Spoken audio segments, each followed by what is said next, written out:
কোরআনের সবচেয়ে দামি সূরা কোনটা বলেন? ফাতিহা। কিছু বলতেছে ফাতিহা, পিছনের ভাইরা কি বলবেন? হ্যাঁ, ইয়াসিন। আর আচ্ছা, এবার বলেন, আমি সহজ করে দিই, বলেন কোন সূরা না পড়লে নামাজ হয় না? এবার ক্লু পাইছে, এবার ক্লু পেয়েছে। এই সূরা ছাড়া নামাজ হয় না।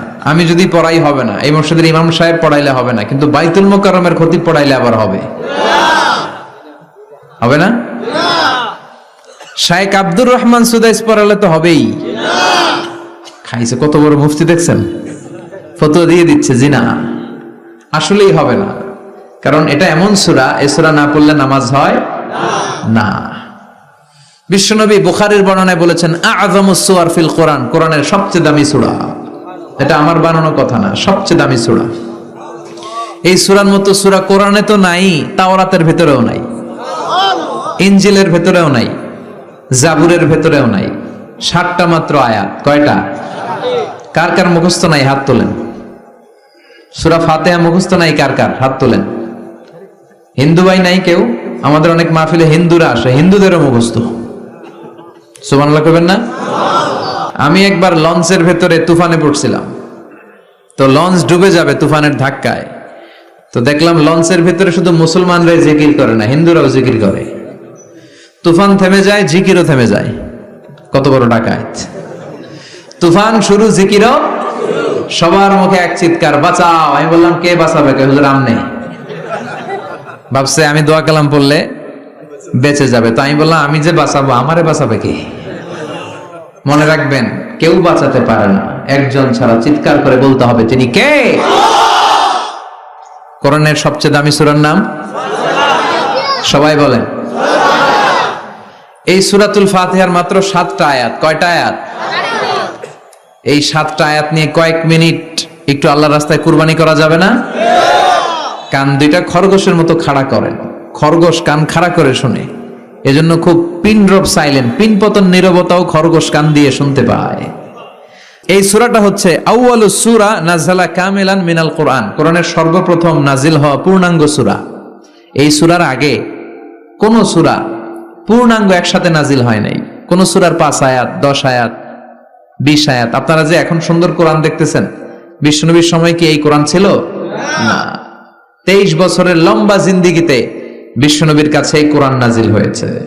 পরবর্তীতে এটার কম্পাইলেশন করা হয়েছে, scripture, holy scripture, the Quran, whereof there is no doubt, no suspicion in it, and a guidance to those who are muttaqin. এটা এমন বই যেটাতে আল্লাহ কোনো ভুল রাখে নাই, মুত্তাকিনদের জন্য এটা পথ নির্দেশিকা হিসেবে আল্লাহ পাঠিয়েছে। পড়েন সুবহানাল্লাহ। তো সূরাতুল ফাতিহার আগে অনেক সূরা নাজিল হয়েছে, কিন্তু একটু একটু করে, পুরোটা একসাথে না। এই সূরাটা পুরোটা একসাথে সর্বপ্রথম নাজিল হয়েছে। এজন্য এই সূরাটারে আবার বলে ফাতিহাতুল কিতাব, মানে preface of the book, introductory সূরা। কোরআনটা খুললেই সর্বপ্রথম আপনার নজরে যে সূরাটা পড়বে, সূরাটার নাম সবাই বলেন সূরাতুল ফাতিহা। আবার বিশ্বনবী এটাকে বলেছেন কোরআনের মা। কি বলেছেন? চমৎকার একটা ইনফরমেশন না? মনে রাখতে হবে। তাহলে কোরআনের মায়ের নাম কি? মনে থাকবে? বলেন তো, সকল পৃথিবীর সব শহরের জনপদের মায়ের নাম কি? মাক্কাতুল মুকাররমা। তেমনি কোরআন আল কারীমের মায়ের নাম হচ্ছে সূরাতুল আল ফাতিহা। এরপরে বিশ্বনবী বলেছেন এই সূরাটা হচ্ছে সূরাতুল ওয়াফিয়া, অখণ্ড সূরা। এই সূরাকে খণ্ড খণ্ড করে পড়া যায় না। কেউ প্রথম রাকাতে সূরাতুল ফাতিহার অর্ধেক, দ্বিতীয় রাকাতে বাকি অর্ধেক যে পড়ছে হইছে। কিন্তু কেউ প্রথম রাকাতে সূরা আর রহমানের 10 আয়াত, পরের রাকাতে বাকি 10 আয়াত। কোনো সমস্যা আছে? সমস্যা নাই। তার মানে এই সূরার নাম সূরাতুল ওয়াফিয়া, অখণ্ড সূরা। মানে এই সূরাকে খণ্ড খণ্ড করে পড়া যায় না, পড়লে পুরোটাই পড়তে হয়। সুবহানাল্লাহ পড়েন। আবার এই সূরার আরেকটা নাম হচ্ছে সূরাতুদ দুআ, দোয়ার সূরা। কিসের সূরা? কেমন করে আল্লাহর কাছে প্রার্থনা করতে হয়, দোয়া করতে হয়, ফরিয়াদ করতে হয়, সে কথা এই সূরার ভেতরে আছে না নাই? কারণ এই সূরাতে আমরা প্রতিদিন একটা দোয়া করি, ইহদিনাস সিরাতাল মুস্তাকিম। মানে কি? আল্লাহ আমাকে সরল সঠিক পথ দেখাও। আমাদেরকে পথ দেখায় কে? আল্লাহ। চিল্লায় বলেন আল্লাহ। এই সূরা এমন সূরা যে সূরা পরে ফু দিলে অসুস্থরে সুস্থ করে দেয় কে? আল্লাহ। বিশ্বাস হয়? ঈমান আছে তো? গন্ডগোল নাই তো? ফু দিলে সুস্থ হয়ে যাবে। সূরাতুশ শিফা। নিজেই নিজেকে রুকিয়া করবেন, তাবিজ ঝুলাবেন না। তাবিজ ঝুলাতে বিশ্বনবী নিষেধ করেছেন। যে তাবিজ ঝুলায় আল্লাহ তাআলা ওই তাবিজের উপর তাকে ন্যস্ত করে দেয় আর বলে আমার রহমত তোর থেকে তুলে নিলাম, দেখি তোরে কে বাঁচায়। এজন্য আজ থেকে তাবিজ যা আছে ছিঁড়ে ফেলবেন। আল্লাহ সহি সমঝ দান করো, আমিন। তো তাবিজ যারা পড়েন ছিঁড়ে ফেলবেন আজকে, রাজি আছেন তো? ছিঁড়ে কি করবেন? সূরা ফাতিহা পড়বেন, পড়ে ঝাড়ফুঁক চলবে আজকে থেকে। ঝাড়ফুঁক করা সুন্নাহ। আর তাবিজ দেয়া হচ্ছে বিদআহ, যেটা বিশ্বনবী শেখায় নাই, সাহাবারা শিখায় নাই, ওইটাতে আমরা যাব না। ঝাড়ফুঁক করবেন। আয়াতুল কুরসি পড়লে জিনভূত আসতে পারে? কথা বলেন। সূরা ফাতিহা পড়লে আর অসুস্থতা থাকতে পারে? বিশ্বনবীর সাহাবারা একবার সফরে বেরোলেন। সফরে বেরিয়ে হঠাৎ দেখলেন মরুভূমির মাঝখানে কিছু লোক জটলা পাকিয়ে রেখেছে, একটা লোক শুয়ে আছে। আবু সাঈদ আল খুদরি ছিলেন ওই সফরের লিডার। বললেন কি হয়েছে? তারা বলল আমাদের নেতাকে সাপে কামড় দিয়েছে, আরেক বর্ণনায় বিচ্ছু কামড় দিয়েছে, বিষের ব্যথায় আমাদের নেতা মারা যাবে। তারা নানা ধরনের বৈদ্যরাজ কবিরাজদেরকে এনে মন্ত্র পড়াচ্ছিল, সবাই মন্ত্র পড়ছিল, ছু মন্ত্র ছু কালিকুত্তার ঘু। ছোট বাচ্চারা পড়ে, বুঝানোর জন্য বললাম, তারা হয়তো অন্য কিছু পড়ছিল। তো এই যে এগুলো পড়ে ফু দিলে কি ভালো হয়? কথা কন, আরো রোগ বাড়ে, ঠিক কিনা? বাচ্চার হাতে 2টা, গলায় 3টা, কোমরে 4টা, এগুলোর ওজনেই তো বাচ্চা অসুস্থ হয়ে যাবে। কথা বুঝতে পেরেছেন? আবার কোমরে লাগায়, এটারে কি বলে? কাইতন। কি কয়? তাগা। চাচাই বলতেছে তাগা। তাগা টাগা লাগাবেন না। সূরা ফাতিহা পড়ে আজকে থেকে ফু দিতে হবে। আমার মাইকের আওয়াজ নিশ্চয়ই শহরের অনেক দূর যাচ্ছে। মায়েরা বোনেরা শুনে রাখবেন, অসুস্থ আপনি সূরা ফাতিহা পড়ে ফু দেন। বিশ্বনবী রাতের বেলায় বিছানায় যাওয়ার আগে সকাল সন্ধ্যা 3 কুল পড়ে হাতে ফু দিতেন। এরকম 2 হাতটা একসাথে করে এখানে ফু দিয়ে মাথা থেকে শুরু করে মেসেজ করতেন পা পর্যন্ত, দেহের যতটুকু জায়গা যায়। সূরাতুল ইখলাস, সূরাতুল ফালাক, সূরাতুন নাস, এই 3টা সূরাকে একসাথে বলে কুল আস-সালাসা, মানে 3 কুল। কি বলে? এই 3 কুল পড়ে না, যায় লিটন দেওয়ানের কাছে। কই যায়? লিটন দেওয়ান কিছু করতে পারে? তারপর হাতের রেখাতে অনেকে ভাগ্য বলতে চায়, এটা ভুয়া কথা। এই হাতের রেখায় কোনো ভাগ্য থাকে না। আপনারা শুনলেই কিছু মানবেন না, আপনারা কোরআন হাদিস দিয়ে যাচাই করবেন, দলিল খুঁজবেন। কি খুঁজবেন? দলিল। 1.5 কাঠার একটা জায়গা কুমিল্লা শহরে কিনবে, এটার দলিলটা ঠিক আছে কিনা দেখার জন্য পাগল হয়ে যায়। নিজে বোঝে না, আরেকজনের কাছে যায় যে পাক্কা বুঝে, দেখেন দলিলটা ঠিক আছে কিনা। তো 1.5 কাঠা জায়গার দলিল ঠিক আছে কিনা পাগল হয়ে গেলেন। যেই জান্নাতের দাম গোটা দুনিয়াটারে 10,000 বার বিক্রি করলেও জান্নাতের একটা চেয়ারের দাম হবে না, ঠিক কিনা? তো ওই জান্নাত আপনি পাবেন যেই আমল করে, ওই আমলের দলিল লাগবে না? কথা বলেন। তবে বিনয়ের সাথে, কারো কাছে যখন দলিল চাবেন বিনয়ের সাথে আগে বুঝে নিবেন কার সাথে কথা বলতেছেন। You have to know who you are talking with, you don't know who you are dealing with. অনেকে জানে না কার সাথে কেমন করে কথা বলতে হয়। এজন্য আমি বলি যে জাননেওয়ালার উপরও জাননেওয়ালা আছে। তোমার অনেক পড়তে হবে, অনেক জানতে হবে, তাহলে তুমি সব বুঝবা, ঠিক কিনা? তো আমরা ঝাড়ফুঁক করব। আবু সাইদ খুদরি বলল এই ছুমন্তর সু কালিকুত্তার ঘু, এটাতে কিছু হবে না। আমার কাছে এমন জিনিস আছে, এটা দিয়ে ফু দিলে ভালো করে দেয় কে? সবাই বলল তাহলে আমাদের নেতাকে ভালো করো। আবু সাইদ খুদরি বলল তাহলে আমার ছাগল দিতে হবে, 1 পাল ছাগল। ওরা রাজি হলো। সবাইকে সরিয়ে উনি বসলেন। এই জীবনে প্রথম উনি রুকিয়া করেছেন। সূরা ফাতিহা পড়ে একবার ফু দিলেন, চোখ বন্ধ ছিল, সর্দারের চোখ খুলে ফেলেছে। আবার ফু দিলেন, এবার বসে গেছে, আবার ফু, হাঁটতে শুরু করছে, পুরা সুস্থ। সুবহানাল্লাহ পড়েন। 1 পাল ছাগল পেলেন, পথিমধ্যে একটা ছাগল জবাই করেও খেলেন। এরপর বিশ্বনবীর কাছে এসে মাসালাটা রিচেক করে নিলেন, ক্রস চেক, ডাবল চেক। আপনারা এখন ইউটিউবের সময় না, যে কোনো জিনিস সার্চ দিলেই সব পাওয়া যায়, আপনি জানতে পারবেন। তো একটা বিষয়ের উপর অনেকগুলো আলেমের বক্তব্য শুনবেন, ফলে ওভারঅল একটা ধারণা আপনি পেয়ে যাবেন। বুঝতে পেরেছেন? বিতিরের সালাত কয় রাকাত, অনেক মন্তব্য আছে, অনেক মতামত আছে। আপনি 5 জন স্কলারের কথা শুনেন, মোটামুটি একটা আন্দাজ পেয়ে যাবেন যে এটাই হয়তো হকের কাছাকাছি। গোড়ামি করা যাবে? ইসলামে গোড়ামি নাই। ইসলামের সৌন্দর্য হচ্ছে আত-তাইসির, simplicity is the beauty of Islam. সহজীকরণ হচ্ছে ইসলামের সৌন্দর্য। বিশ্বনবীকে যে কোনো অপশন দিলে সবচেয়ে সহজ অপশনটা নিতেন। সুবহানাল্লাহ পড়েন।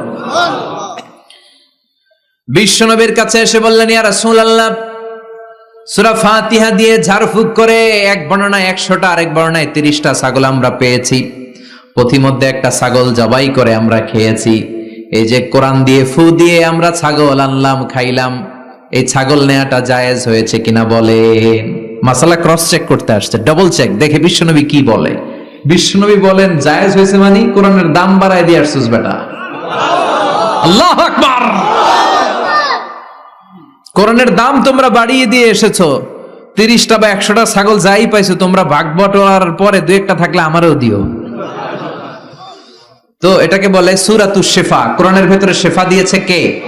ওয়া নুনাজ্জিলু মিনাল কুরআনি মা হুয়া শিফাউন ওয়া রাহমাতুল লিল মুমিনিন ওয়া লা ইয়াজিদুল যালিমিনা ইল্লা খাসারা। এই কোরআনের মধ্যে আমি শিফা দিয়েছি, রহমত দিয়েছি, বরকত দিয়েছি।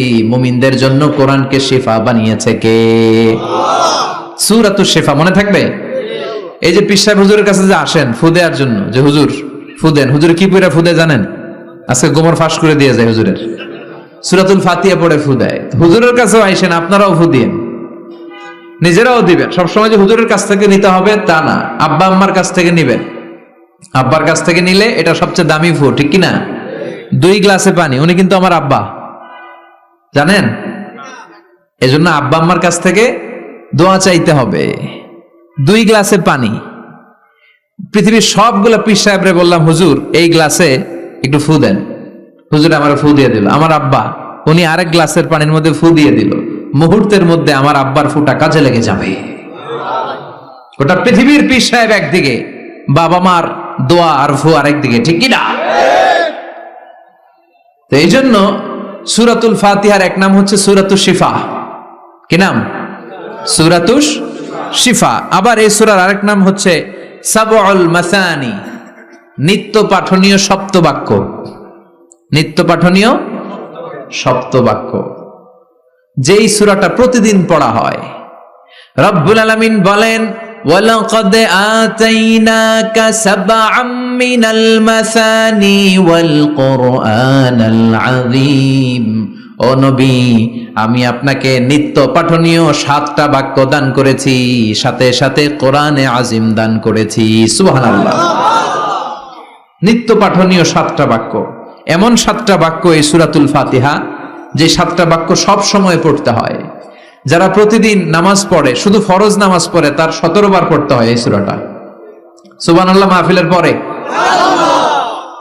আর যারা সুন্নাত সহ পড়ে, তাদের প্রতিদিন 32 বার এই সূরাটা পড়তে হয়। তাহলে যেই লোকটার বয়স হয়েছে 50 বছর, সে যদি নামাজি হয়ে থাকে, একটু হিসাব করেন, লোকটার বয়স কত? 50। আর লোকটা নামাজি না বেনামাজি? নামাজি। নামাজি লোক বয়স 50 বছর, তাহলে এই 50 বছরে সে যে কত লক্ষবার সূরা ফাতিহা পড়ছে ও নিজে জানে? সুবহানাল্লাহ কই? আল্লাহু আকবার। এমন সূরা যেটা প্রতিদিন পড়তে হয়। আবার বিশ্বনবী বললেন, লা তুহসা আজাইবুহু ওয়ালা তাবলা গরাইবুহু ফিহি মাসাবিহুল হুদা ওয়া মানারুল হিকমা। কোরআন এমন কিতাব, সূরাতুল ফাতিহা এমন সূরা, এই সূরার আশ্চর্যান্বিতার কোনো শেষ নাই। এই সূরা কোনোদিন পুরান হয় না। যাদের 80 বছর বয়স, কত কোটিবার আপনি সূরা ফাতিহা পড়ছেন? বুকে হাত দিয়ে বলেন তো, কখনো কি আপনার মনে হয়েছে যে প্রত্যেক দিন নামাজটা শুরু করলে এই সূরাটা দিয়ে শুরু করতে হয়? কত কোটিবার বললাম, আর ভাল লাগে না, পুরান পুরান লাগে। বুকে হাত দিয়ে বলেন, দাঁড়ান একজন, যে হুজুর আমার কাছে আর ভাল লাগে না, সূরাতুল ফাতিহা পড়তে পড়তে এটা পুরান লাগে, কালকে থেকে কুল ফল্লা দিয়ে শুরু করব। এরকম ডাকাইত আছে কেউ? নাই। কারণ কোরআন কখনো পুরান হয় না, যতই পড়ি ততই নতুন। চিল্লায় পড়েন আল্লাহু আকবার। এজন্য বিশ্বনবী বললেন, ও উম্মতেরা শোনো, 60টা আয়াত বিশিষ্ট এই সূরাটাকে দেখতে ছোট মনে হয়, সবার মুখস্থ, প্রত্যেকের কলিজার ভেতরে আছে। তোমাদের কাছে সাধারণ মনে হয়, সূরাটা সাধারণ না, অসাধারণ করে সূরাটারে নাজিল করেছে কে? পড়েন সবাই, আউযু বিল্লাহি মিনাশ শাইতানির রাজিম। বিসমিল্লাহির রহমানির রহিম। আলহামদুলিল্লাহি রাব্বিল আলামিন। আর-রহমানির রহিম। মালিকি ইয়াউমিদ্দিন। ইয়্যাকা না'বুদু ওয়া ইয়্যাকা নাস্তাঈন। ইহদিনাস সিরাতাল মুস্তাকিম।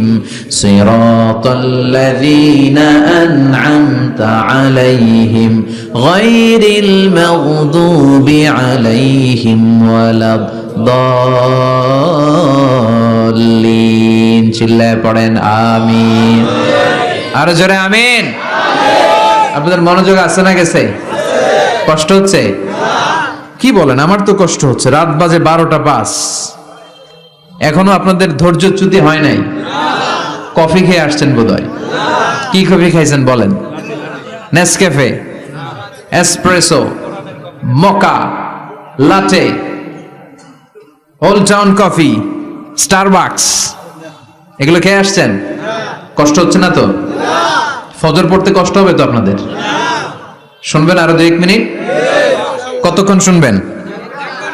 হ্যাঁ, আল্লাহ তুমি কবুল করো। আরো জোরে পড়েন আমিন। 7টা আয়াত বিশিষ্ট সূরা। রব্বুল আলামিন এই সূরাটাকে ওয়েলকামিং লেটার করে পাঠিয়েছেন। আল্লাহু আকবার। ওয়েলকামিং লেটার, অভিনন্দন পত্র। মন্ত্রী যদি আসে আমাদের প্রোগ্রামে, মাঝে মাঝে মন্ত্রী, MP, member of the parliament, ওনারা আসে না? আসলে আমরা ওয়েলকামিং লেটার দেই, স্মারকলিপি দেই, অভিনন্দন পত্র দেই, ঠিক কিনা? অভিনন্দন পত্রের ভেতরে 3টা জিনিস থাকে। কয়টা? চিল্লায় বলেন। প্রথমে থাকে প্রশংসা, মন্ত্রীর প্রশংসা। এরপর থাকে পরিচয়, এরপর থাকে দাবি দেওয়া। 3টা পার্ট থাকে একটা ওয়েলকামিং লেটারে। কয়টা পার্ট? প্রথমে থাকে প্রশংসা। মন্ত্রীর প্রশংসা করি যে আপনি 1000 বছরের শ্রেষ্ঠ সন্তান, আপনার চেয়ে ভালো মানুষ এই এলাকায় নাই, আপনার চরিত্র ফুলের চেয়েও পবিত্র। এগুলো আমরা বলি, প্রশংসা করতে হয়, ঠিক কিনা? দ্বিতীয় পর্যায়ে থাকে ওয়েলকামিং লেটারের ভেতরে নিজেদের পরিচয়, আপনারা কারা। তারপর আমরা পরিচয় দিই যে আমরা এই মসজিদের গভর্নিং বোর্ডের মেম্বার্স, আমরা এই মসজিদের লোক, আমরা এই হাই স্কুলের সদস্য, আমাদের একটা একাডেমিক ভবন লাগবে, আমাদের মসজিদের 3 তলার কাজ ধরেছি, ওইটা লাগবে, ওইটা লাগবে। এগুলো আমরা পরে বলি, আমরা নিজেদের পরিচয় দেই। প্রশংসার পরে আমরা পরিচয়, যে আমরা এই মাহফিলের ইন্তেজামিয়া কমিটি, আমরা এই স্কুলের গভর্নিং বোর্ডের সদস্য, নিজেদের পরিচয় দেই। প্রশংসাও করলাম, পরিচয়ও দিলাম। এরপরে আছে কি? দাবি দেওয়া। আমাদের দাবি মানতে হবে, নইলে গদি ছাড়তে হবে। এরপরে আমরা দাবি দেওয়াতে যাই। তো সূরাতুল ফাতিহাটাকে আল্লাহ তাআলা এরকম একটা ওয়েলকামিং লেটারের মতো করে পাঠালেন। আল্লাহ বুঝাতে চাইলেন প্রতিদিন পড়বি তো, এজন্য 3 ভাগ করে দিলাম। সুবহানাল্লাহ। প্রথম 3টি আয়াতে আমি রব্বুল আলামিনের প্রশংসা তোরা করবি। চতুর্থ আয়াতে তোরা তোদের নিজেদের পরিচয় আমার কাছে পেশ করবি। এরপরে শেষ 3টা আয়াতে তোদের দাবি দাওয়া বিনয়ের সাথে আমার কাছে পেশ করবি। প্রথম 3 আয়াতে প্রশংসা কার? আল্লাহ বললেন আলহামদুলিল্লাহি রাব্বিল আলামিন। সকল প্রশংসার মালিক হলেন আল্লাহ, যিনি হলেন জগৎ সমূহের রব। আল্লাহু আকবার। হামদুন মানে প্রশংসা। হামদুন মানে কি? প্রশংসা কার? কম কম না বেশি বেশি? বিশ্বনবী মসজিদে নববীতে ইমামতি করছেন, আল্লাহু আকবার বলে নামাজ শুরু করলেন, কেরাত পড়লেন, রুকুতে গেলেন, রুকু থেকে দাঁড়িয়ে বিশ্বনবী পড়লেন সামি আল্লাহ। পেছন থেকে সাহাবারা ছোট্ট আওয়াজে গুনগুনিয়ে পড়লেন রব্বানা রব্বানা ওয়ালাকাল হামদ। এক সাহাবী নিচ থেকে ফিসফিস করে পড়লেন হামদান কাসীরান তাইয়িবান মুবারাকান ফি। 4টা অতিরিক্ত শব্দ নিচ থেকে বানিয়ে পড়লেন। কয়টা? 4টা শব্দ আমার সাথে সাথে আওয়াজ করে পড়েন। হামদান কাসীরান তাইয়িবান মুবারাকান ফি। আবার পড়েন হামদান কাসীরান তাইয়িবান মুবারাকান ফি। চারটা শব্দ। বিশ্বনবী সালাত শেষ করলেন, সালাত শেষে তিনি আওয়াজ করে পড়তেন আল্লাহু আকবার, তিনবার পড়তেন আস্তাগফিরুল্লাহ। এরপর আজকার গুলো পড়ে তিনি সাহাবাদেরকে বললেন, কে অতিরিক্ত চারটা তাসবিহ পড়েছো দাঁড়াও, আমি তো এই চারটা তাসবিহ শিখাই নাই, কে পড়েছো? কেউ দাঁড়ায় না, ভয়। বিশ্বনবী অভয় দিলেন, দাঁড়াও আমি কিচ্ছু বলবো না। এক সাহাবী দাঁড়ালেন, দাঁড়িয়ে বললেন ইয়া রাসূলুল্লাহ আমি পড়েছি।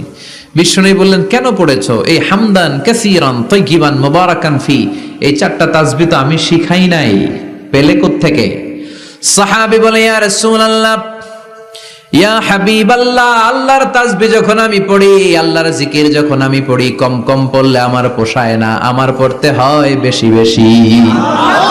এজন্য আমি নিজ থেকে আই ফেব্রিকেটেড দিস তাসবিহ, আমি নিজ থেকে এটা বানিয়ে পড়েছি। বিশ্বনবী বললেন ও সাহাবী ভয় পেও না, চিন্তা করো না, তোমরা দেখো না এই নামাজরত অবস্থায় আমি দেখেছি বিদউ ওয়া সালাসুনা মালাইকা, 30 জনেরও বেশি ফেরেশতা। তোমার এই অতিরিক্ত চারটা যে তাসবিহ সওয়াব হয়েছে, এই চারটা তাসবির সওয়াবটা 30 জনেরও বেশি ফেরেশতা কে কার আগে এই সওয়াবটা আল্লাহর আরশে পৌঁছে দিবে, এই নিয়ে ফেরেশতাদের মধ্যে আকাশে প্রতিযোগিতা চলছিল। আকাশে তারা কম্পিটিশন করছিল কে কার আগে আল্লাহর দরবারে পৌঁছে দিবে এই প্রশংসা।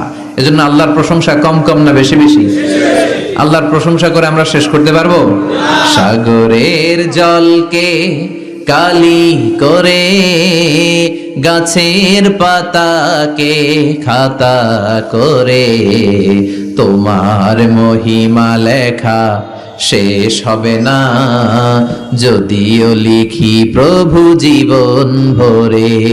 সাগরের জলকে কালি করে, গাছের পাতাকে খাতা করে, তোমার মহিমা লেখা শেষ হবে না, যদিও লিখি প্রভু জীবন ভরে। সাগরের জলকে কালি করে, সুবহানাল্লাহ পড়েন। উপমাটা খেয়াল করেছেন? মেটাফরিক, এটাকে বলে মেটাফোর, রূপক অর্থে মাজাজি ভাবে আল্লাহ বলেছেন সাগরের জল যদি কালি হয়, গাছের পাতা যদি খাতা হয়। পৃথিবীতে কয়টা গাছ আছে? পৃথিবীতে বাদ দেন, কুমিল্লাতে গাছের পরিমাণ কেমন? অনেক। তো কুমিল্লায় যদি অনেক হয়, বাংলাদেশে কেমন? বাংলাদেশেও অনেক। আচ্ছা, তো আফ্রিকার জঙ্গলের কি অবস্থা? সুবহানাল্লাহ পড়বেন না? এই সব গাছের পাতা যদি খাতা হয়ে যায়, সাগরের জল যদি কালি হয়ে যায়। পৃথিবীর সবচেয়ে গভীরতম সাগরের নাম প্রশান্ত মহাসাগর, গভীরতা সবচেয়ে গভীর জায়গার নাম মারিয়ানা ট্রেঞ্চ, গভীরতা প্রায় 36,000 ফিট। দ্বিতীয় গভীরতম সাগরের নাম আটলান্টিক মহাসাগর, সবচেয়ে গভীরতম জায়গার নাম হচ্ছে পুয়ের্টো। এই পুয়ের্টোরিকোর গভীরতা প্রায় 33,000 ফিট। মহাসাগর কি পৃথিবীতে শুধু দুইটা? কথা বলেন। প্রশান্ত মহাসাগর, আটলান্টিক মহাসাগর, ভারত মহাসাগর, উত্তর দক্ষিণ, কত মহাসাগর, কত সাগর। এই আমাদের বঙ্গোপসাগর, লোহিত সাগর, ভূমধ্য সাগর, চায়না সাগর, কৃষ্ণ সাগর, সাগর আর সাগর। এই পৃথিবীর 70% শুধু সাগর, 70% শুধু হানি আর হানি, নোয়াখালীর ভাষায় পানি আর পানি। তো এই সব পানিগুলো যদি কালি হয়ে যায়, আল্লাহর কথার ওজন কি দেখেন? কোত্থেকে আল্লাহ এই মেটাফোর রূপক অর্থ নিয়ে আসলেন? সব সাগরের পানি যদি কালি হয়ে যায়, সব গাছের পাতা যদি খাতা হয়ে যায়, সাগরের জল নামক কালি দিয়ে গাছের পাতা নামক খাতার উপরে যদি আমি আল্লাহর প্রশংসা লিখতে শুরু করে দাও, সাগরের জলও শেষ হয়ে যাবে, গাছের পাতাগুলোও ফুরিয়ে যাবে, আমি আল্লাহর প্রশংসা করে শেষ করা যাবে না। قل لو كان البحر مدادا لكلمات ربي لنفد البحر قبل أن تنفد كلمات ربي ولو جئنا بمثله مددا সুবহান আল্লাহ। সব ফুরিয়ে যাবে, ফুরাবে না আল্লাহর প্রশংসা। এজন্য আল্লাহ আলহামদু দিয়ে শুরু করলেন। সকল প্রশংসা, হামদুন মানে প্রশংসা, আর এর সাথে আলিফ আর লাম যখন অ্যাটাচ করে দেয়া হলো, তখন প্রশংসার যত ধরন হতে পারে, যত আকসাম হতে পারে, যত প্যাটার্ন আর ডিজাইন হতে পারে, সব প্রশংসার একচ্ছত্র অধিপতি একজন। চিল্লায় বলেন তিনি কে? এই পৃথিবীতে আল্লাহর সবচেয়ে বেশি প্রশংসা করেছেন বিশ্বনবী মুহাম্মদ সাল্লাল্লাহু, আবার নিজেও প্রশংসিত। ওনার এক নাম আহমাদ, মানে যিনি সবচেয়ে প্রশংসা করে, আবার মুহাম্মদ মানে নিজেও প্রশংসিত। জান্নাতীদেরকে নিয়ে বিশ্বনবী যখন কিয়ামতের দিন বিচার শেষে জান্নাতের দরজায় যে কড়া নাড়বে, ওই দিন বিশ্বনবীর হাতে একটা পতাকা থাকবে। ওই পতাকার মধ্যে ওই শব্দটা লেখা, সূরাতুল ফাতিহার প্রথম শব্দ যেটা। সূরাতুল ফাতিহার প্রথম শব্দ কি? আলহামদু। বিশ্বনবীর হাতের পতাকায় ওইটা লেখা থাকবে, লিওয়াউল হামদ, প্রশংসার পতাকা। সুবহানাল্লাহ পড়বেন না? তার মানে আমরা এই সিদ্ধান্তে উপনীত হলাম যে সব সময় প্রশংসা করতে হবে একজনের। তিনি কে? আল্লাহ বললেন আলহামদুলিল্লাহ, সব প্রশংসার মালিক হলেন আল্লাহ। কি সুন্দর নাম তার, কি মজার নাম। আলিফ লাম লাম হা, আলিফ লাম, সবাই বলেন আলিফ লাম লাম হা, আওয়াজ করে আলিফ লাম লাম হা। এটা কার নাম? আল্লাহর নামটা জপতে কেমন লাগে? হৃদয় থেকে এই গভীর রাতে আল্লাহর একটা ডাক দেন তো, বলেন আল্লাহ। প্রাণটা জুড়িয়ে আবারও আল্লাহরে ডাকেন, বলেন ইয়া আল্লাহ। নামটা মজা লাগে না? আল্লাহ বলেন হুয়াল আউয়াল ওয়াল আখির ওয়াল যাহির ওয়াল বাতিন, তিনি প্রথম, তিনি শেষ, তিনি প্রকাশ্য, তিনি গোপন। সুবহানাল্লাহ। তার মানে প্রথমে কে, শেষে কে? প্রথমে আল্লাহ আল্লাহ, শেষেও আল্লাহ আল্লাহ, আকাশে আল্লাহ আল্লাহ, জমিনে আল্লাহ আল্লাহ। সবাই পড়েন, প্রথমে আল্লাহ আল্লাহ, শেষেও আল্লাহ আল্লাহ, আকাশে আল্লাহ আল্লাহ, জমিনে আল্লাহ আল্লাহ। নিখিল জাহান গায় গুণগান তার নামে গায়, আমরাও গাহি তাআলা হামদে বারি তাআলা, হামদে বারি তাআলা, হামদে বারি তাআলা। সুবহানাল্লাহ পড়েন। আলহামদুলিল্লাহ, সকল প্রশংসার মালিক কে? আল্লাহ বললেন সকল প্রশংসার মালিক হলাম আমি, আর আমি হলাম রব্বিল আলামিন, জগৎ সমূহের রব। আল্লাহর আরেক নাম হলো রব। আল্লাহর আরেক নাম কি? কবরের প্রথম প্রশ্ন কি? আমার রব, তোমার রব কে? আমাদের উত্তর কি? আমরা বলবো আল্লাহ আমারে রব,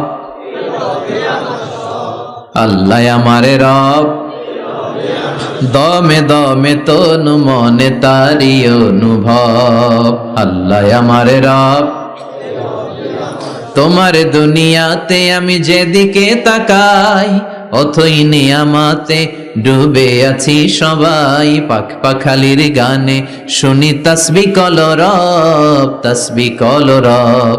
আল্লাহ আমারে রব, ওনার নাম হচ্ছে রব। নাম কি? এজন্য আমরা যখন দোয়া করি, দোয়ার শুরুতে কোন শব্দ থাকে?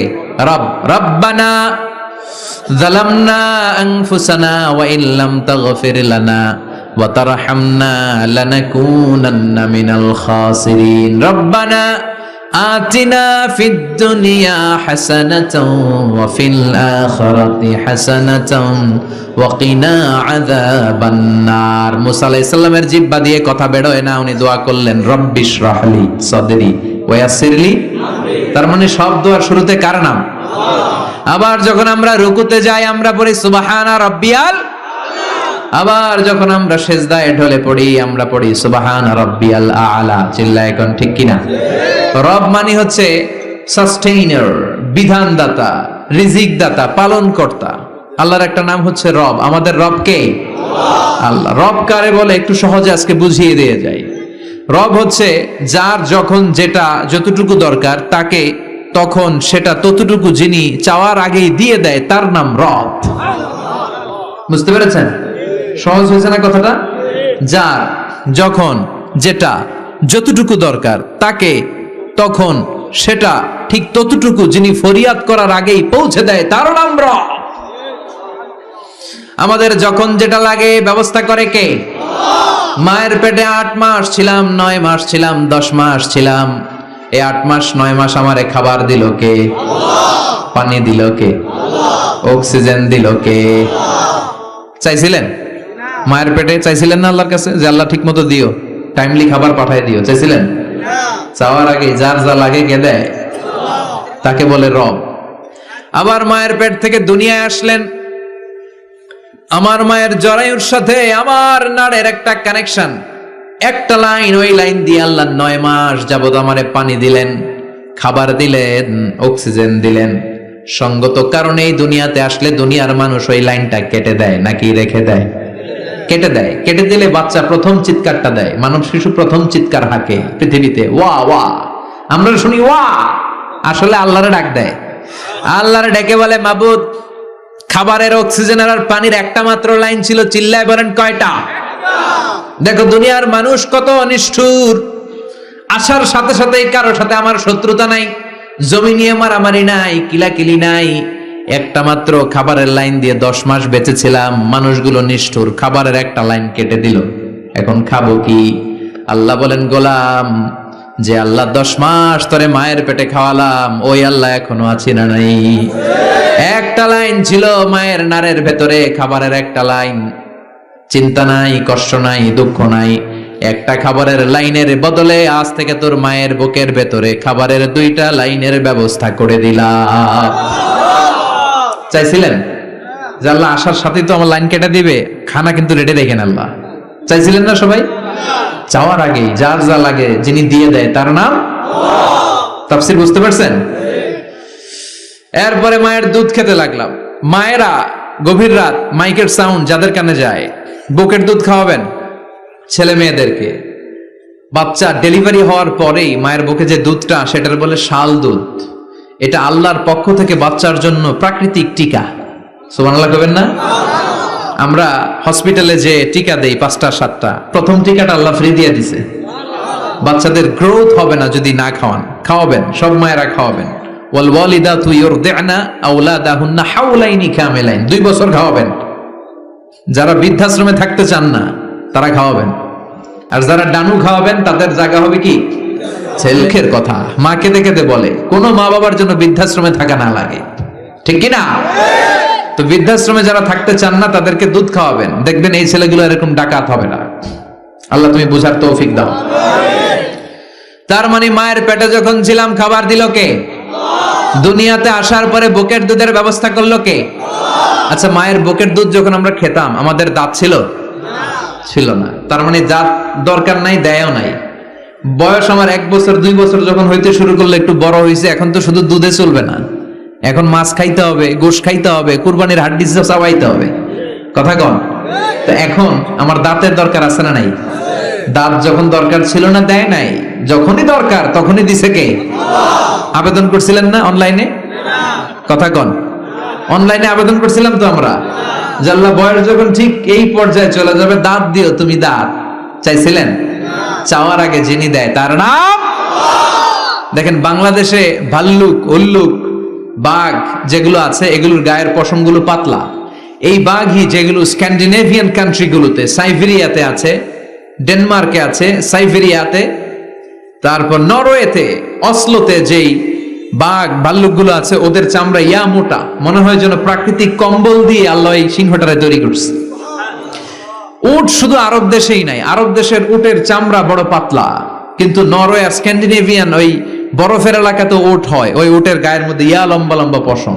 তার মানে ওখানে প্রচন্ড ঠান্ডা, ওখানে সার্ভাইভ করতে গেলে, বাঁচতে হলে গায়ের মধ্যে মোটা কম্বল লাগবে। চাওয়ার আগেই ওই প্রাণীগুলোরে কম্বল দিয়ে পাঠিয়েছে কে? আবার এই দেশের প্রাণীগুলোর চামড়া যদি মোটা হতো, উলের পশম থাকতো আর কম্বলের মতো সেটিং করা থাকতো, এই দেশের বাঘ ভাল্লুক গুলার কষ্ট হতো। তাই এই দেশের বাঘ ভাল্লুক আর ওটের চামড়া পাতলা করেছে কে? সুবহানাল্লাহ কইবেন না? যার যখন যেটা যতটুকু দরকার তাকে তখন সেটা ততটুকু চাওয়ার আগে যিনি দেয় তার নাম। যেখানে যতটুকু লাগে। কুমড়া গাছ, লাউ গাছের নিচে কেউ বিশ্রাম নেয়? বিশ্রাম নেই কই? বট গাছের নিচে। সুবহানাল্লাহ কইবেন না? একজন লোক ছোটবেলা গল্প শুনেছি, বট গাছের নিচে শুয়ে শুয়ে আল্লাহরে গালি দিচ্ছে। আল্লাহর কেমন বিবেক, ইয়া বড় বট গাছ আর বট ফলগুলা এত ছোট ছোট, আর লাউ গাছ আর কুমড়া গাছের এটা কি খুব মোটা না চিকন? চিকন হয়ে এরকম বেড়ে ওঠে লাউ গাছ। লাউ গাছরে দিল আল্লাহ এত চিকন করে, ফল দিছে এত মোটা। আর এত বিশাল বড় বট গাছ, এটার ফল হলো এত ছোট। তো আল্লাহর গালি দিতে দিতে কোন সময় যে ঘুমাই গেছে নিজেও জানে না। হঠাৎ করে নাকের মধ্যে ছটাং করে বট ফল পড়ছে একটা, লাফ দিয়ে উঠছে, নাক দিয়ে রক্ত বের হওয়া শুরু হয়েছে। রক্ত মুছতে মুছতে মনে মনে ভাবে, আসলেই তো আমি বড় একটা উল্লুকা পাঠা। আজকে এই বট গাছের মধ্যে যদি লাউয়ের মতো ফল দিত, কুমড়ার মতো ফল দিত, আমার নাকের উপরে ওই লাউ আর কুমড়া বললে আমি থাকতাম না, আমি বিদায় হয়ে যেতাম, মক্কা পেয়ে যেতাম, ঠিক কিনা? যেখানে যেটা যেভাবে যতটুকু দরকার তার নাম, চিৎকার করে তার নাম। আল্লাহ বললেন আমি হলাম রব্বিল আলামিন, জগৎ সমূহের রব। আলাম মানে একটা জগৎ, আলামিন মানে অনেক জগৎ, মাল্টি ডাইমেনশনাল ইউনিভার্স। উদ্ভিদ জগতের রব তিনি, প্রাণী জগতের রব তিনি, সাগর জলের অতল গহ্বর জগতের রব তিনি, মহাকাশের জগতের রব তিনি, সৌর জগতের রব তিনি, অদৃশ্য জগতের রব তিনি। চিল্লায় বলেন ঠিক কিনা? এজন্য আল্লাহ বললেন আলহামদুলিল্লাহি রাব্বিল আলামিন, যত জগৎ আছে সব জগতের রব আল্লাহর জন্য প্রশংসা। রাজি আছেন? আরো শুনবেন? শেষ করে দেই। আর রহমানির রহিম, তিনি দয়ার সাগর, তিনি দয়ালু, তিনি মায়াবী, তার মায়ার শেষ নাই, তার দয়ার শেষ নাই, তিনি দয়ার সাগর। আল্লাহ তুমি দয়ার সাগর, রহমানুর রহিম, তোমার দয়াই পূর্ণ আমার সারা নিশিদিন। সুবহানাল্লাহ পড়েন। আল্লাহ বলেন রাহমাতি ওয়াসিআত কুল্লা শাই, সব জায়গায় আমার রহমত বিস্তৃত, এমন কোন জায়গা নাই যেই জায়গায় আমি আল্লাহর রহমত নাই। আল্লাহর রহমত ছাড়া পৃথিবীতে কিছু হয় নাকি? এই যে আজকে বসে আছি, ওয়াজ শুনতেছি, কার রহমতে? কার দয়ায়? আল্লাহ বললেন এই রহমত, দয়ার, ভালোবাসারে আমি সৃষ্টি করার পরে 100 টুকরা করলাম। কয় টুকরা? 100 টুকরা করার পরে নিজের মধ্যে আমি 99 টুকরা দয়ার ভালোবাসা রেখে দিলাম। 1 টুকরা দয়া মায়া পৃথিবীর সবার মাঝে ঢেলে দিলাম। সাইয়েদনা আদম থেকে শুরু করে up to the day of judgement, কিয়ামত পর্যন্ত সবার মাঝে আল্লাহ রহমতের 1 টুকরা দিছে, ছিটে ফোঁটা। হুজুর পাইছে একটু, আমি পাইছি একটু, উনি পাইছে, উনি, সবাই মিলে আমরা 1 ফোঁটা ভাগে যোগে পাইছি দয়ার ভালোবাসা। সবাই মিলে 1 ভাগ ভালোবাসার, আর 99 ভাগ ভালোবাসা কার? ওনার ভালোবাসা বেশি না কম? 1 ভাগ ভালোবাসা আমরা পেয়ে পৃথিবীতে ভালোবাসার গানের শেষ নাই, ভালোবাসার মুভির শেষ নাই, ভালোবাসার উপন্যাসের শেষ নাই। 1 ভাগ ভালোবাসা আমরা পেয়ে কত ভালোবাসার গান, নাটক, সিনেমা। তো 1 ভাগ ভালোবাসার ঠেলা যদি এমন হয়, যার মধ্যে তিনি 99 টুকরা ভালোবাসা রেখে দিয়েছেন, তার ভালোবাসাটা কত? 1 টুকরা ভালোবাসার নমুনা হিসেবে আমরা দেখি ছেলের জন্য বাবা জীবন দেয়, আছে না নাই? ছেলের অ্যাক্সিডেন্ট থেকে বাঁচাতে যে ছেলেটারে ধাক্কা মেরেছে, গাড়ি এসে বাবারে থেতলে ফেলেছে। বন্যার পানিতে মা ডুবে যায়, ছোট কন্যাটারে বালতির মধ্যে ধরে রেখেছে, পানি খেতে খেতে মা দুনিয়ায় নাই, মেয়েটা মরে নাই, আছে না নাই? 1 টুকরা ভালোবাসার ছিটে ফোঁটা তুমি পেয়েছো।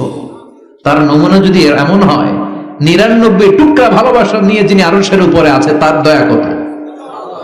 Do you feel that? Do you imagine that? আপনি কি এটা ফিল করেন? আপনাকে ফিল করতে হবে। এজন্য আল্লাহ বলে গোলাম 24/7, 24 ঘন্টা আমার দরজা খোলা। কত পাপ করেছিস, কত অন্যায় করেছিস, কত পর্নোগ্রাফি দেখেছিস, কত হিন্দি সিনেমা দেখেছিস, কত অশ্লীল মেয়েদের নাচ দেখেছিস, রাত্রিবেলা নেকেড ভিডিও দেখেছিস, কত অন্যায় করেছিস, আজও আমার দরজা তোর জন্য খোলা আছে না নাই? চোখের পানি ছাড়, যায় নামাজটা বিছিয়ে দে, 2 রাকাত নামাজ পড়ে আমারে ডাক দে, ডাক দেওয়ার সাথে সাথে তোর দোয়া কবুল হয়ে যাবে। কত পাপ করেছিস, আল্লাহ ডেকে বলে তোর পাপ যদি হয় খালের পানির সমান, বিলের পানির সমান, আমি আল্লাহর দয়া তো সাগরের পানির সমান। তোর পাপ যদি হয় পাহাড়ের সমান, জেনে রাখ আমি আল্লাহর দয়া আকাশের সমান। ভরসা লাগে? আল্লাহর উপর ভরসা লাগে না? মনে রাখবেন এখানে আমরা সবাই পাপী। আমরা কি? কুল্লুকুম খাত্তাউন খায়রুল খাত্তাইন আত-তাওয়াবুন। সবাই পাপী, কিন্তু সবচেয়ে ভালো পাপী ওই পাপী যেই পাপী পাপ করার পরেই তওবা করে। তওবা করতে রাজি আছেন তো? যত পাপ আপনার হোক টেনশন নাই, আমাদের ভরসা একজনের উপর। চিল্লায় বলেন তিনি কে? বনি ইসরাইলের এক আবেদ 100 বছর ইবাদত করেছে, কিয়ামতের দিন আল্লাহ খুশি হয়ে বলবেন, ও আল্লাহর ওলি, উদখুলিল জান্নাতা বিরহমাতি, go to the paradise with my mercy, আমার দয়ায় আর ভালোবাসায় জান্নাতে ঢুক। আল্লাহর ওলি বলবে, বালবি আমালি, আপনার দয়া দিয়ে জান্নাত কেন? আমার আমল দিয়ে যেতে চাই, আমি নামাজ তো কম পড়ি নাই, তো দয়া লাগবে কেন আপনার? আল্লাহ বলবেন, তাই? আমার দয়া ছাড়া তুই জান্নাতে যেতে পারবি? কি আমল করেছিস তুই? ওকে, লেটস মেক এ ক্যালকুলেশন, চল একটা হিসাব করি। তোর শত শত বছরের তাহাজ্জুদ গুলারে এক পাল্লায় রেখে দে, আর দয়া করে মায়া করে দুনিয়াতে সৌন্দর্য দেখার জন্য চোখ যে দিয়েছি, চোখটা একটা পাল্লায় রেখে দে। এক পাল্লায় 500 বছরের তাহাজ্জুদ, আরেক পাল্লায় কি? এই এক পাল্লায় চোখ রাখা হবে, আর এক পাল্লায় 500 বছরের তাহাজ্জুদ রাখা হবে। ওজন দেওয়ার পরে দেখা যাবে মুহূর্তের মধ্যে চোখের পাল্লা ভারী হয়ে গেছে। আল্লাহ বলেন, এবার হিসাব বলে তুই জাহান্নামে যাবি, go to the hell fire, জাহান্নামে যা। কয় আল্লাহ মাফ চাই, দোয়াও চাই, জাহান্নামে আমি পড়তে পারব না, মাফ করে দেন, আমি বুঝি নাই। আপনার দয়া, রহমত, ভালোবাসা ছাড়া কশিন কালে কারো জান্নাতে ঢোকা সম্ভব? এজন্য আল্লাহ বলেন, আমি রহমান, আমি রহিম।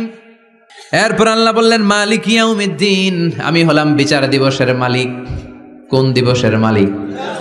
যেই দিবসে কেউ কাউরে চিনবে না, পীর সাহেব মুরিদরে চিনবে না, মুরিদ পীর সাহেবরে চিনবে না, বাবা ছেলেরে চিনবে না, ছেলে বাবারে চিনবে না, নেতা কর্মীরে চিনবে না, কর্মী নেতারে চিনবে না, ভাই বোনরে চিনবে না। সূর্যটা মাথার কাছে চলে আসবে, সূর্যের তাপে মানুষের মাথার মগজগুলো গলে গলে নাকের ছিদ্র আর কানের ছিদ্র দিয়ে বেয়ে বেয়ে পড়বে। সবাই উলঙ্গ, নেকেড, সবার মুখে ইয়া নাফসি, ইয়া নাফসি। সেই বিচার দিনের মালিক একজন, চিল্লায় বলেন, তিনি কে? এরপর আমরা পরিচয় দিলাম, ইয়াকা না'বুদ, আল্লাহ শুধুই আপনার ইবাদত করি, ওয়া ইয়াকা নাস্তাঈন, শুধু আপনার কাছে আমরা সাহায্য চাই। এবার দাবি দাওয়া, ইহদিনাস সিরাতাল মুস্তাকিম, ও আল্লাহ, show us the right path, show us the correct path, আমাদেরকে পথ দেখায় কে?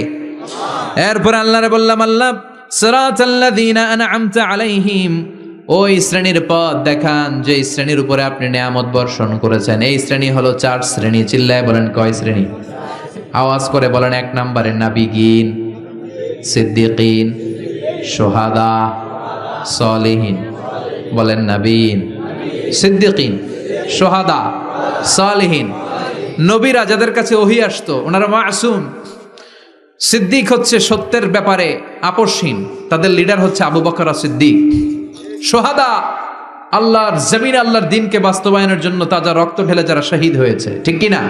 এই 4 শ্রেণীর পথ আল্লাহ তুমি আমাদের দাও। গায়রিল মাগদুবি আলাইহিম ওয়ালাদ-দাল্লিন, 2 শ্রেণীর পথ থেকে আমরা পানা চাই। এক হলো গায়রিল মাগদুবি আলাইহিম, যাদের উপর তোমার রাগ, তোমার গোসা, তোমার ক্রোধ, লানত প্রাপ্ত ওই ইহুদি জাত থেকে আমরা পানাহ চাই।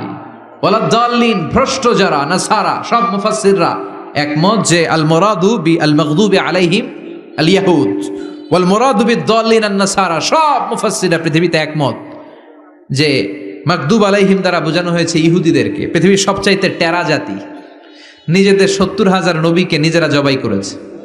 নাউজুবিল্লাহ পড়বেন না? বিশ্ব নবীকে হত্যার ষড়যন্ত্র করেছে। ছাগলের গোশতের মধ্যে বিষ মাখিয়ে আমার বিশ্ব নবীরে খাওয়াতে চেয়েছে। এমনকি বিশ্বনবী ইন্তেকালের পর বিশ্বনবীর লাশ মোবারক চুরির ষড়যন্ত্র করেছে। এরা সবচেয়ে বড় সুদখোর, সবচেয়ে বড় মুনাফিক, সবচেয়ে বড় বাটপার। এই জাতিটার নাম হচ্ছে ইহুদি। এইডসের ছড়াছড়ি পৃথিবীতে ছড়িয়েছে ওরা। বম্বিং হামলা, বোমা হামলা কারে বলে, ককটেল ফুটানো, গ্রেনেড হামলা পৃথিবীবাসী জানতোই না, ওরা শিখিয়েছে। বিমান কেমন করে পাইলটকে হাইজ্যাক করে ছিনতাই করতে হয় ওরা শিখিয়েছে। এজন্য ওদের সাথে মুসলমানদের কোনো সম্পর্ক নাই। চিল্লায় বলেন, ঠিক কি না? এরপরে ওয়ালা দলিন, যারা ভ্রষ্ট, পথভ্রষ্ট, ঈসা আলাইহিস সালাম রে মানতে মানতে আল্লাহর ছেলে বলে দাবি করে, ওই নাসারাদের থেকেও আমরা পানাহ চাই, ঠিক কি না? এই সুন্দর প্রার্থনা যখন আমরা করলাম, এখন আমিন বলার দরকার আছে না নাই? আওয়াজ করে পড়েন আমিন। নামাজ শেষে আপনারা পড়বেন আমিন। যেই মসজিদে আওয়াজ করে আমিন, আওয়াজ করে পড়েন। যেখানে ফিস ফিস ফিস ফিস করে পড়বেন, তবে মিস করেন না। ইদা আম্মানাল ইমাম আমিনু, ইমাম যখন আমিন বলে তোমরাও আমিন বলো। তোমরা যখন আমিন বলো ফেরেশতারাও আমিন বলে। তোমাদের আমিন আর ফেরেশতাদের আমিন যখন মিলে যায় তোমাদের সব গুনাহ মাফ করে দেয় কে? আমিন বলবেন তো? আমিন নিয়ে মারামারি করবেন না তো? হাত তোলা বাঁধা নিয়ে মারামারি নাই তো? বুকে না নিচে মারামারি করা যাবে? বুক থেকে শুরু করে নাভি সবটাই হাত বাঁধার জায়গা, যার সুবিধা উপরে, মাঝখানে, নিচে। না বাঁধলেও কবুল করবে কে? কিন্তু ইখতিলাফ করলে আমল সব বরবাদ করে দিবে কে? আমরা ঐক্য চাই কোরআন সুন্নাহর আলোকে, ঠিক কিনা? এজন্য সূরাতুল ফাতিহা হচ্ছে সূরাতুশ শিফা। আজ থেকে সূরাতুল ফাতিহার আমল বেশি বেশি করব। অসুস্থ হলেই ঔষধও খাবো, সূরা ফাতিহা পরে রুকিয়া করব, ঝাড়ফুঁক, ঠিক কিনা? আর আল্লাহর কাছে আমরা প্রতিদিন দোয়া করব, ইহদিনাস সিরাতাল মুস্তাকিম। প্রতিটা আয়াতের পুঙ্খানুপুঙ্খ ব্যাখ্যা করলে কয়েক ঘন্টার দরকার। আমরা যা বলেছি, যতটুকু শুনেছি ততটুকু আমল করলে আমাদের জীবনকে উজালা করে দিবে কে?